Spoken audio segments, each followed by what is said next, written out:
அது ஒருவன் சொல்லுக்கு சமானம் என்று இந்திய தொழிற்சங்கத்திலே திரும்பி பார்க்க வைத்திருக்கின்ற நம் இறந்தவர்கள் உதயநிதி ஸ்டாலின் துணை முதல்வர் இப்பொழுது இந்த சிலையை திறந்து வைப்பார்கள்.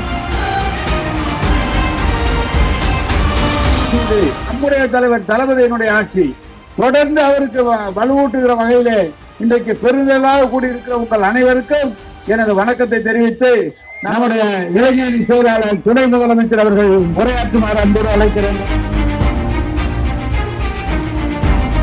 நம்முடைய கலைஞர் முத்தமிழ் கலைஞருடைய நூற்றாண்டை முன்னிட்டு கழக தலைவர் அவர்கள் நமக்கு உத்தரவு போட்டாங்க. தமிழ்நாட்டில் அனைத்து தொகுதிகளிலும் கலைஞருடைய சிலை நடுவு வேணும் அப்படின்னு. அதன்படி இன்றைக்கு இந்த துறையூர் சட்டமன்றத்துல நம்முடைய முத்தமிழ் கலைஞருடைய சிலையை திறக்கின்ற அந்த வாய்ப்பை எனக்கு கொடுத்த நம்முடைய முதன்மை செயலாளர் அண்ணன் நேரந்தன் அவர்களுக்கு என்னுடைய நன்றியை நான் தெரிவித்துக் கொள்கின்றேன்.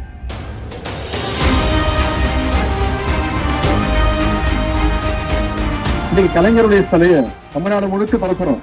பல்வேறு திட்டங்களை கலைஞர் பேர்ல அறிவிக்கிறோம். கலைஞர் மகளிர் உரிமை தொகை திட்டம், பன்னோக்கு மருத்துவமனை, கலைஞர் நூலகம், கலைஞர் ஹாஸ்பிட்டல் மருத்துவமனை, கலைஞர் விளையாட்டரங்கம், இப்படி எத்தனையோ திட்டங்களை துவக்கி வைக்கிறோம்னா ஒவ்வொரு சட்டமன்றத்திலையும் கலைஞருடைய சிலையை திறக்கிறோம்னா கலைஞருடைய கொள்கைகளை கலைஞருடைய லட்சியங்களை மக்களுக்கு கொண்டு போய் சேர்க்கிறோம்னு அர்த்தம். ஆனா எதிர்கட்சி தலைவர் திரு எடப்பாடி பழனிசாமி அவர்கள் ஒரு 4 நாட்களுக்கு முன்பு ஒரு பொதுக்கூட்டத்தில் பேசினார். எதுக்கு எடுத்தாலும் கலைஞர் பேர் வைக்கிறீங்க, வேற பேரே கிடைக்கலையான்னு. நல்ல நல்ல திட்டங்களுக்கு கலைஞர் பேரை வைக்காம கரபாம்பூச்சி பேரை வைக்க முடியும். நான் கரபாம்பூச்சின்னு யாரு சொல்றேன்னு உங்களுக்கே தெரியும். யார சொல்றேன்னு தெரியுது இல்ல, திமுக காரனுக்கு தெரியலன்னா அப்ப யாருக்கும் தெரியாது.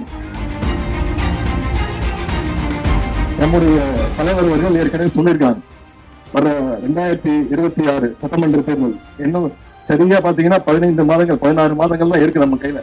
நம்முடைய தேர்தல் பணிகளை பிரச்சாரத்தை நம்ம ஆரம்பிக்கணும்.